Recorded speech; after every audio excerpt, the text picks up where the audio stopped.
Morning guys, ayan bumili kami ng lansones guys. So, iba-iba pala klase ng lansones guys eh. Ito yung native na lansones. Ito naman yung Taiwan daw guys.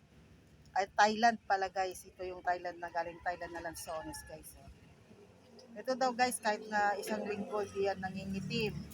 Ito daw mas baka 2 to 3 days lang yan nangingitim na. Ito yung local guys. So, yun ang kaibahan guys. So, tsaka to matamis guys kahit makain mo yung buto. Dito, pag nakain mo yung buto, mapait. Ito yung local guys. Mas mura siya. Ito 100 lang ang kilo. Ito naman sa Thailand, guys, 180. Yan guys, oh. Ganyan yung niya, niya guys, oh. May mga butik-butik. At saka mas madilaw siya guys, oh.